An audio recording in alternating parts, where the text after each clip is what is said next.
incredible hot flushes. I would wake up in a pool of sweat in the middle of the night. My sleep was completely disrupted. What really, really affected me the most were my incredible mood swings. I have usually tended to be a very sunny person and happy and relaxed. But at this point, I couldn't. It was quite debilitating because I couldn't get on with my everyday life.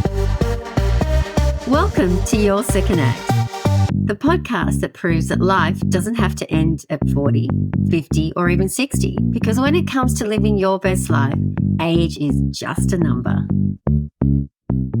Hey guys, it's Michelle, your host. I'm so glad you've tuned in to another episode. This week is actually a really big week for me because I'm gearing up to say goodbye to my youngest daughter as she leaves for her 3-month European adventure. I am so excited for her, but I really have mixed feelings on the whole thing. When you have to let your baby go, it's really not easy. I never really appreciated what it would be like when people who are older than me, who have older children, used to tell me, oh, it's so sad, my kid's gone to uni, or they've moved out, or they've definitely flown the nest. And when I was younger and they were younger, I used to think, oh, I'd love to have maybe a day to myself just to be able to do what I wanted to do. And fast forward, here we are 19 years later, and she's ready to go. She's ready to spread her wings. And I guess that's why we raise them, to be prepared for these amazing new adventures in life. But as a mum, I could still feel sad, but I just have to keep it together until she walks through those custom gates. But anyway, let's move on to today's episode, which couldn't be any more different than what I've just been talking about. When you hear the word microdosing, what's your initial thought? Because if you're anything like me, you might be thinking about that crazy story from Leanne Moriarty called 9 Perfect Strangers. But fear not, because today's guest Susi is here to challenge those perceptions. You, like me, might have preconceived notions about this alternative therapy, thinking it's probably going to make you so high you're going to go on some wild trip. But trust me, it's not what you think. In this episode, we're delving into an unconventional approach, managing menopause with microdosing. So get ready for an eye-opening conversation as Susi shares her personal journey and the surprising benefits she discovered from psilocybin mushrooms. If you're curious to learn more about the power of natural remedies in tackling issues like menopause and depression, just to name a few, then this episode is definitely for you. And remember, keep an open mind. You might just be surprised by what you learn. So let's get into her episode. Welcome to Susi's Second Act. Hi, Susi. It's wonderful to have you on the podcast. It's been a journey since we last crossed paths in London at the school gate, where we were navigating life with young children. And now, 16 years later, we're no longer discussing children issues, but we're discussing how we're navigating menopause with microdosing. And that is a topic that I have never, ever spoken about. And I am super interested and excited to learn more. So welcome to the show. Thank you for having me. And what an amazing topic. Yes, it is a topic that I also didn't know much about a few years ago myself, but something that I believe a lot of women across the globe should be more aware of, especially since menopause is such a hot topic at the moment, and we all go through it in various degrees. So, yeah, I think it's important to also destigmatize what the menopause is and also what microdosing is. There's a lot of false beliefs and perceptions of what it entails. So I'm very happy to be talking about it. Fantastic. So what I found really interesting about your story is how you navigated menopause with microdosing. Yes.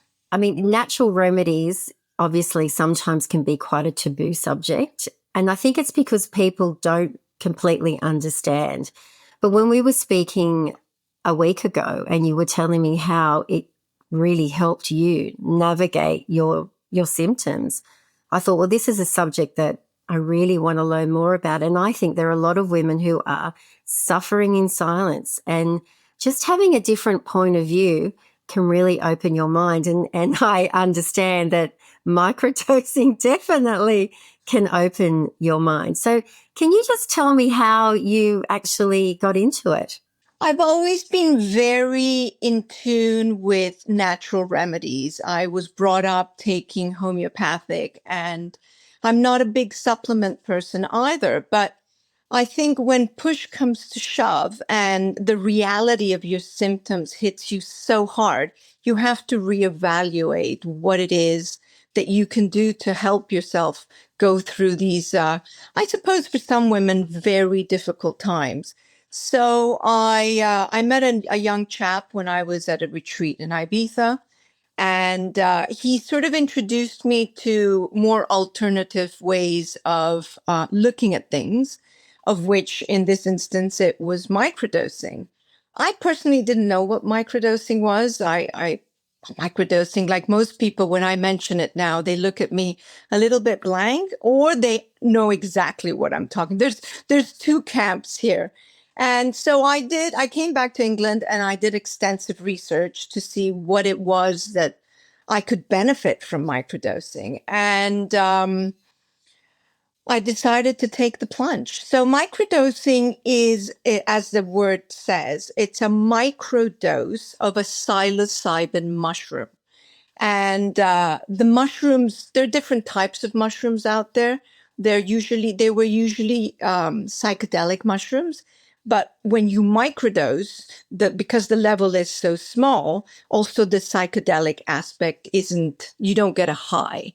But the properties of the mushroom are still there.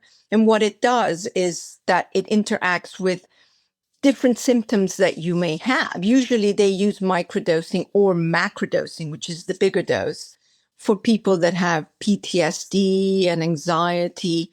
Very, very effective with addiction.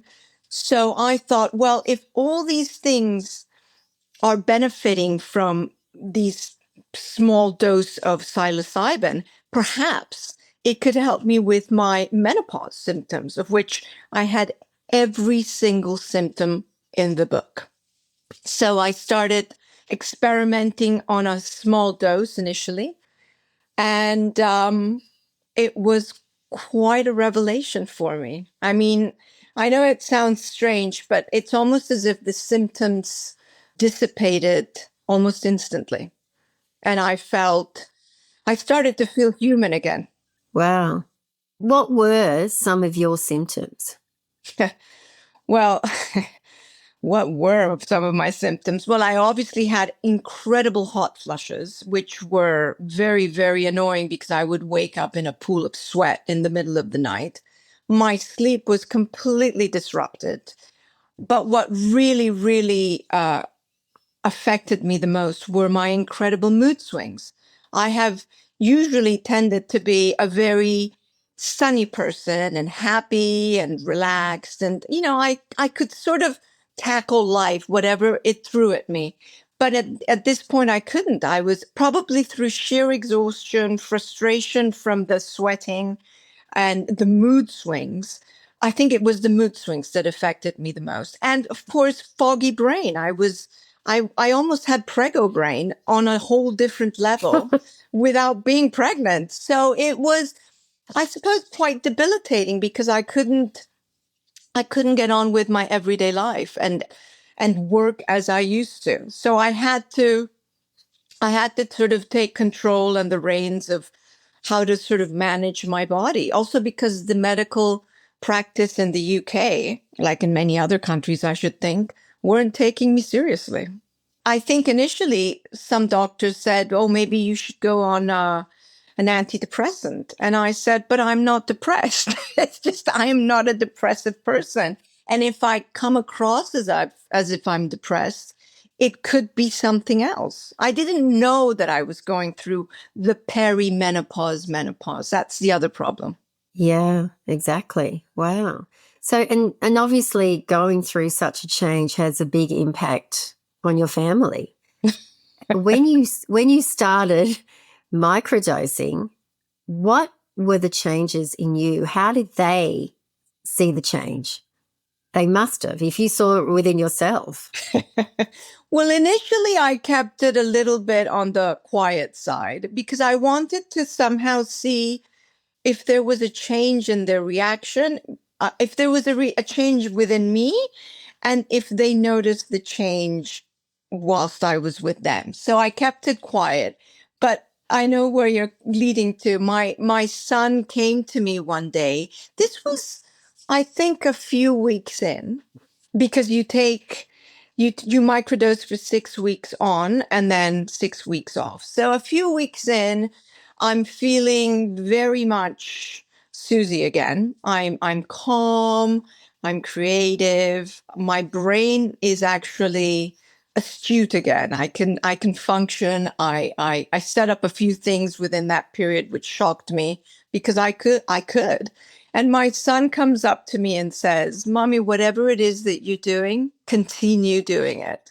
And I thought, oh, he's a clever chap. And I said, well, why do you say that? And he said, well, because you're calm. You stop yelling, which was quite a quite a common one for menopausal women. And you, whatever is thrown at you, you can handle. And I think one of the biggest setbacks when we're menopausal or perimenopausal is that we don't understand our reactions to things because we can't handle what's happening, because it's almost like our hormones have gone doolally and we don't know how to navigate what's going on a daily basis. But when I was microdosing, I was completely at peace. And I actually made lists and spoke calmly and got on with everything that I had to do. It was incredible. It was my personal journey. I don't know if the reaction might be the same for others, but from the studies that I've been doing, it's quite calming for most people. Yeah. So, Susie, how you were saying that in the UK, obviously it's illegal. How did you actually get the tablets? Where did you find them?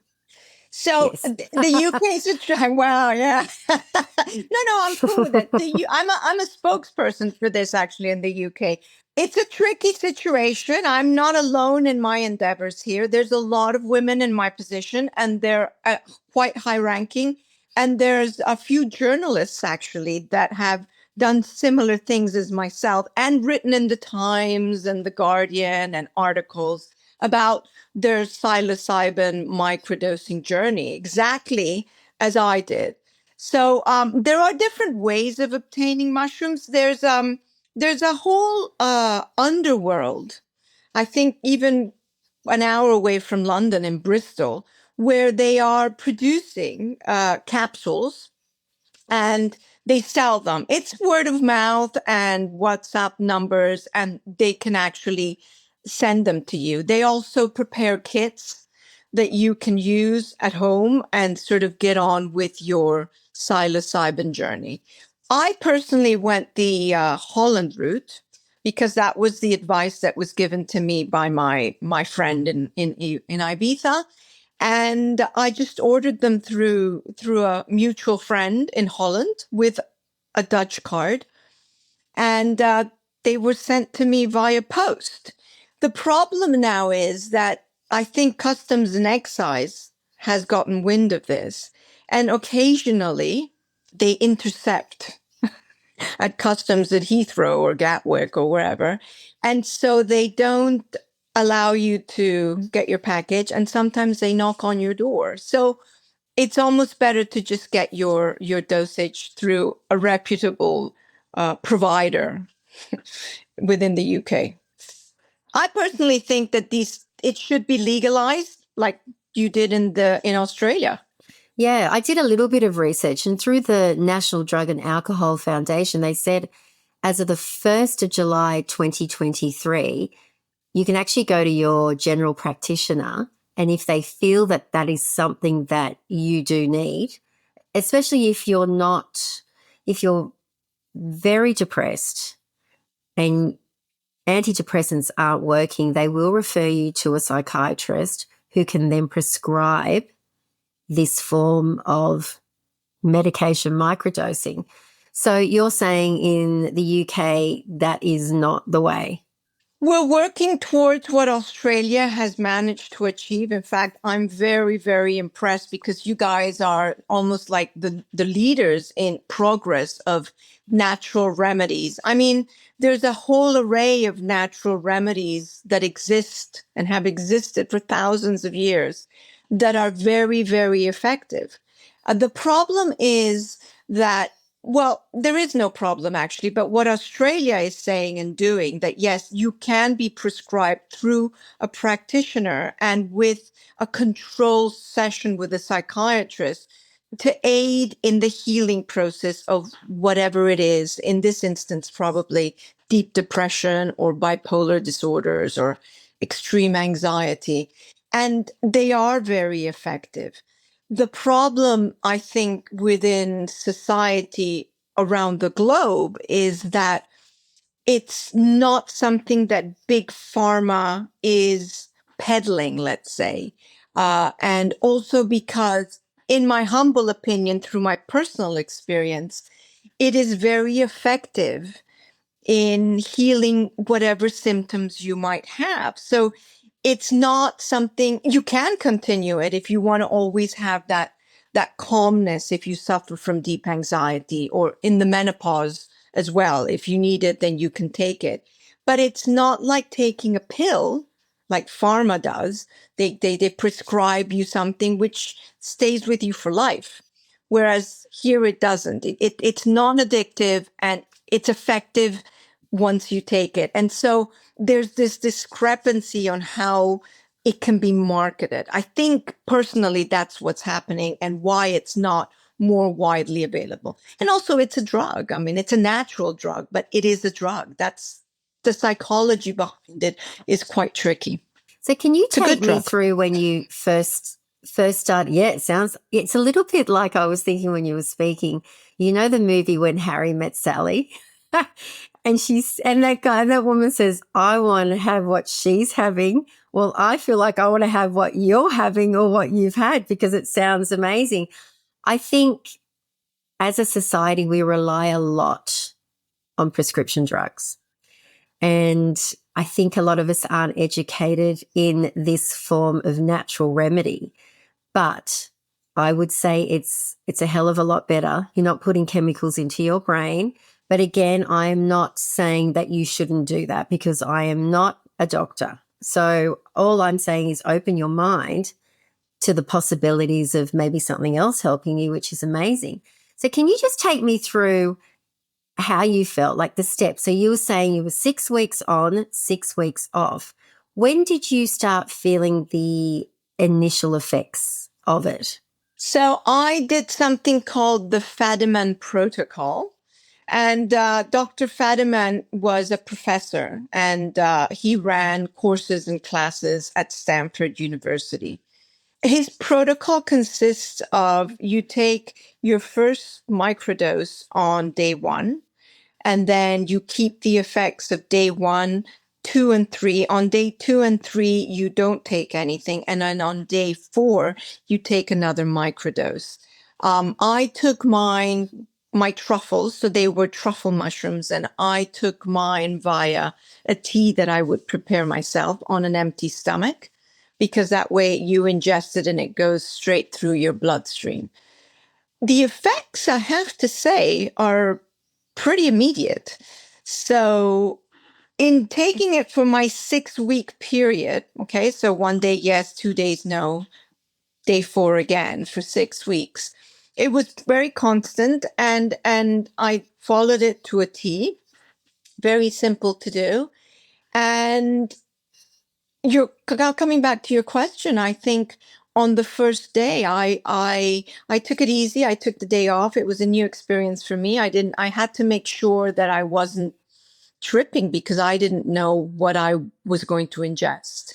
So I was a little bit wary. I'm not going to lie. It's not my usual thing. And I was fine. I was really, really calm. And I think that the first thing I noticed is my sense of stillness within my nervous system. It's almost like my parasympathetic nervous system was brought down 100%. And that to me was incredible. I did not feel a high, obviously, but I did feel a little bit different, but a good different, a different that I couldn't quite pinpoint because I'd never felt that difference before. So I think the effects were very immediate in that I took half the morning off, then I went back to my office, I sat down, and the clarity of thought was unbelievable. I hadn't felt like that in a few years, I have to admit. It was almost as That would if be amazing. it's like, whoa, just for that, I think it should be peddled. It was incredible. Yeah. Instead of having this, which sometimes I have just to keep me awake and alert, I mean, yeah, wow, that would be an amazing feeling, especially if you haven't been feeling that for a long time. And as we get older, we kind of lose that energy, don't we? Yeah, that's well. Funny you should say energy. I forgot to mention the sense of energy that I felt was incredible, but it wasn't a hyper energy like with a energy drink. So I'm not a big fan of energy drinks because they have all these other things within that kind of disrupt your natural the way your body should be functioning. This because it's a natural substance. And I'm all about natural substances, interacts with your body as it should and your brain. I think the most important thing is okay, the body sort of reacts to it very well. But the important thing about microdosing and shrooms is that it interacts with your brain. That's the whole psychology behind it. So people that struggle with depression and struggle with anxiety and struggle in my instance with, I think all those things were combined with my menopause.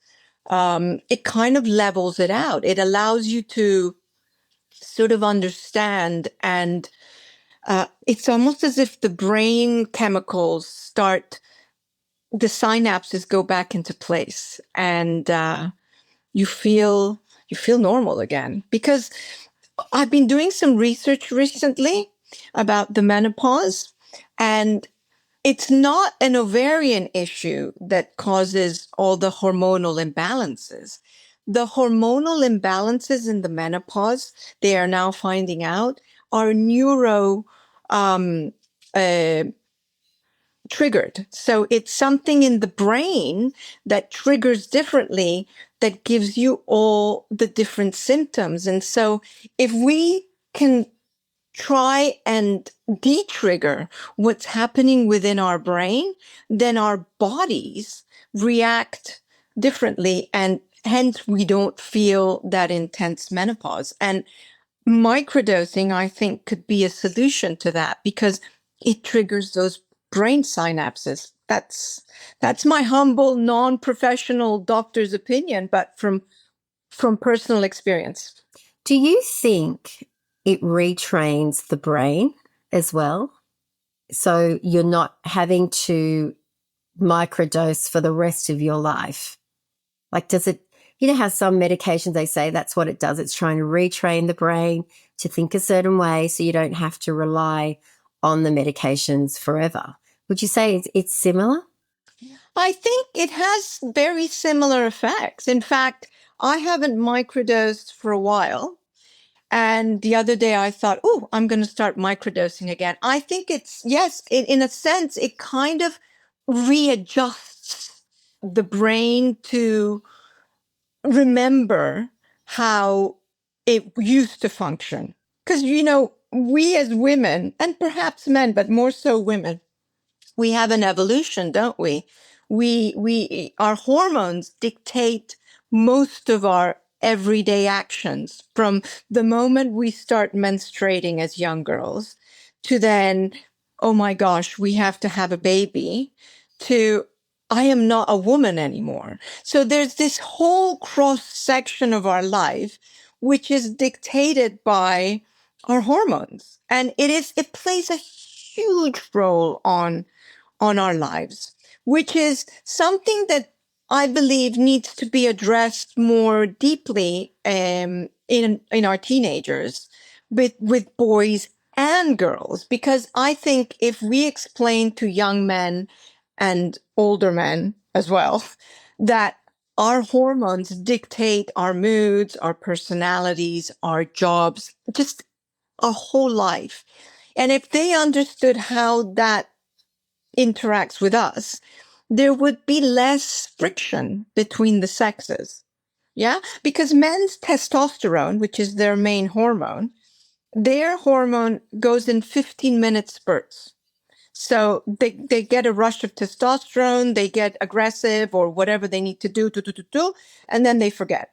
Whereas women, we go in cycles of 30 days, 28 to 30 days, Ugh, let's say, or 35, right? wow. It's with our whole menstrual cycle. And we have progesterone and estrogen, and then we menstruate. And depending on the hormone, it depends on our moods, whether we're going to lose that egg or whether we're going to make a baby, and how grumpy do we get, and PMS. So it's very, very intricate. And in some women, it's detrimental to their mental health because it's so aggressive. So if we could reset all that with microdosing, it would be amazing, along with the education of young men. Yes, exactly. And I also think with menopause, or even just with female hormones, I think it should be that men are educated on it, not just at school. This is how a female reproductive system works. That's all they get. But what about the emotional side? Because I can tell you now, my husband was thrown into the deep end. He had no idea, and he's got two daughters. Now I think he's become a bit of an expert on it all. But I felt sorry for him. And when you're dealing with your own emotions, you don't really want to have to deal with his. And if he can't understand you, then exactly, you're clashing constantly. So I think these conversations have to be had. It's great, but we have to be having them, like you said, at a younger stage, because a man doesn't want to get to 40 and then think, well, what the hell has happened to my wife or my partner? I don't understand my daughter. Yeah, absolutely. So I love having these conversations because I think even though we've come a long way with this conversation from, say, our mother's generation, yeah, we're still in the dark about a lot of stuff. And it's so taboo. Some women are still so embarrassed to talk about it. But having someone like you on and having this different point of view on microdosing, I mean, I am so fascinated by it. And I really hope it becomes regulated, because can you imagine having this thing that could actually help you? And that for me, it's the clarity in your mind. Like you said, you're more creative. You probably feel a lot younger as well, because as you get older, you do start to forget, don't you? And your brain slows down. You're not as alert. So I am all for this. It's on the tail end of what you just said. You feel your femininity coming back as well. That's all I wanted to add. You feel the way you felt maybe 20 years ago. Wow, I know, because a lot of women feel invisible as well when they hit this stage of life, post-menopause, 50s, 60s. It's like, I feel old, my body's changing, I look different. Yeah. So to be able to feel alive again, and not just feel young again, but just to feel like you used to feel, I'm all for it. I think it's amazing. And what I also love is that in your second act, you've started a bespoke wellness business called Beaumont Awareness Yes. in the UK. And it's all about retreats. So do you microdose people on your retreats? Because I'll come. I have to say, there's a big demand for it. Yeah, there would be. I'm very open, and I'm working now on more foreign retreats. So I'm in talks with a company in South Africa and Cape Town, and they seem to be more amenable and accessible. And they call it the lentil belt there. And so they're more hippie chic, let's say. And I believe the way forward, and this is what I'm working on right now, is to have access and do like an initial workshop of a week to sort of introduce women, like it could be men as well, but in this instance, I would like to start off with women that are a little bit lost in their second act to see how effective it can be for them. And I've given a few I've done a few podcasts and given a few talks, and I have to say the demand was huge, and so was the interest. And not just women in their second stage of life, but also younger mothers with younger children. And the strangest questions were asked as, can I microdose and drive my kids to school? Which sounds kind of funny. And I was like, of course you can. It's not like you're on this huge trip.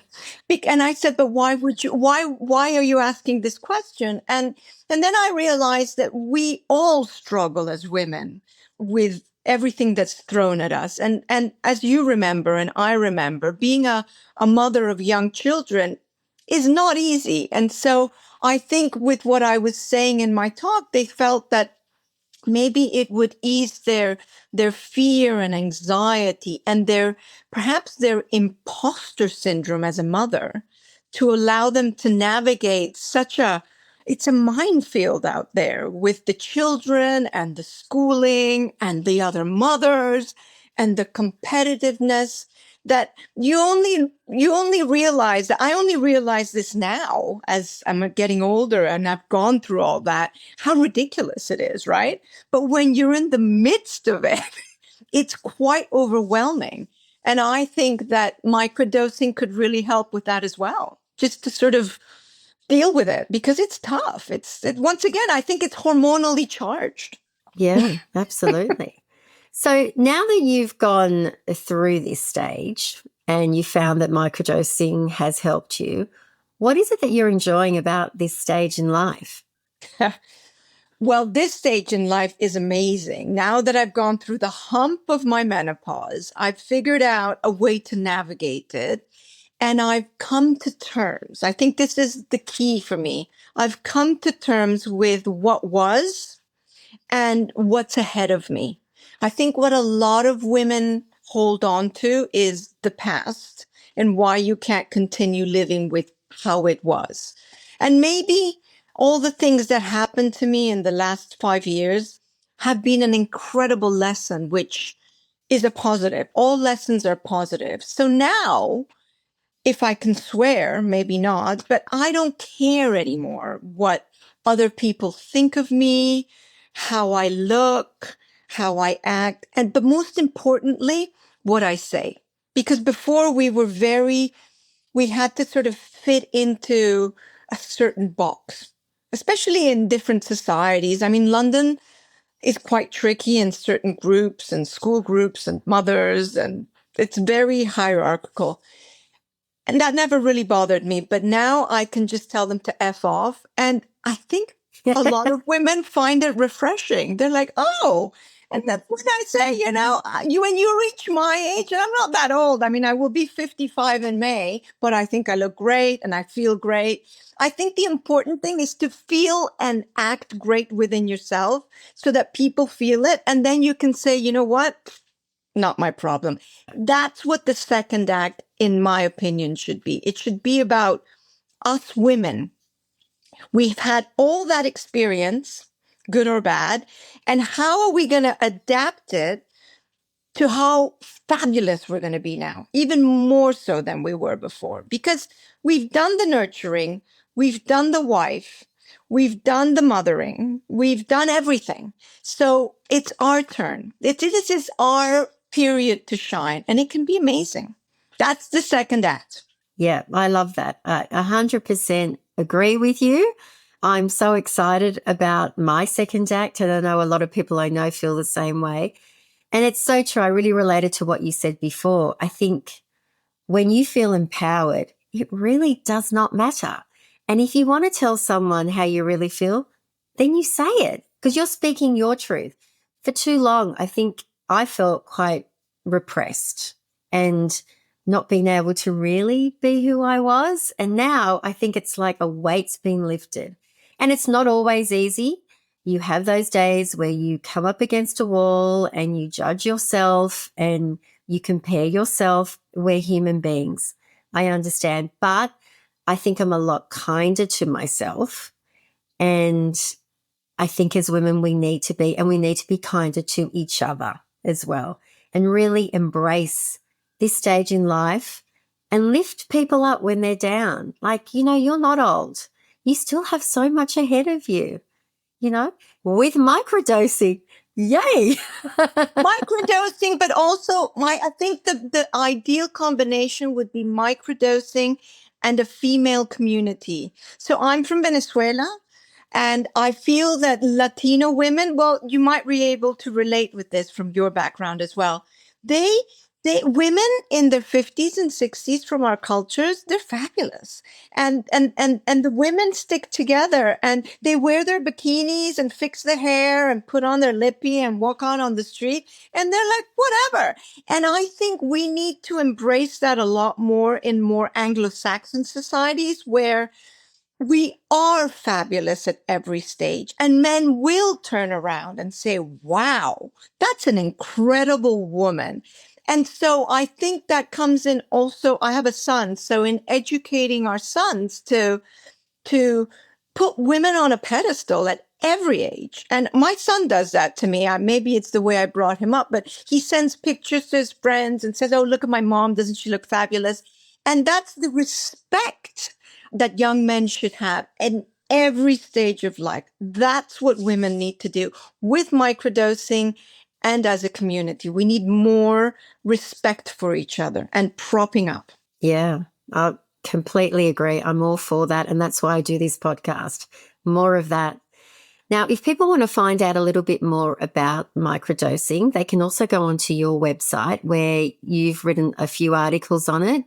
So I will definitely link that into the show notes because you write beautifully and also listen to a podcast of yours. So yes, amazing, amazing. And hopefully you will come out to Australia and do a retreat here because I think it would be very interesting. There'd be a lot of people that would be quite keen to come along. So keep me updated. I would love to bring my knowledge and perhaps open up a conversation in Australia, which I'm sure exists, but with the different things that we can do as we age and how we can biohack our longevity for living better, I suppose.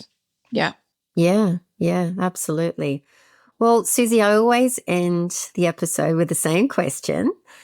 What is it that you have in your second act that you never thought you'd have in your first? I think I found my confidence in my second act. And I don't say that lightly because I was always a bit larger than life. I thought I was. But I remember you like that. yeah, but I now, like I said before, I feel it's almost as if reaching this stage, you become who you were meant to be when you were in your 20s. So to all the young girls out there, it's amazing, but it only gets better. And I think that's how we need to see it. A lot of women feel shriveled and, like you said, invisible. I feel very visible now. And I think that's what gets me out of bed in the morning, that I'm going to look at myself in the mirror and say, oh, I look amazing. But it's a mindset. You might not look amazing. It doesn't matter, but it's a mindset that changes. And I think that's the most important thing because all women are beautiful. We are. And we shine a light. And I think when you feel that way, you draw people towards you because there's nothing better than a woman who is confident and struts her stuff. I love seeing it. And I definitely try and be that person every day. Sometimes it's hard, but you know what? You're right. You've got to look in the mirror and say, you've got this. You've got it. You've got the gift of every day. Yeah, as Mel Robbins says, high five yourself. I know it's a very strange thing, but it gives you that whatever. Look at me, I'm amazing. And we all are. And that's our second act. We run the show. what we do. I love that. I love it. We do. Susie, thank you. I've loved every moment of it. You are an interesting lady. Take care. Thank you so much. Thanks for tuning in to another episode of Your Second Act. If you enjoyed this episode, I'd love it if you could rate and leave a review on your favorite podcast platform. Your feedback means the world to me.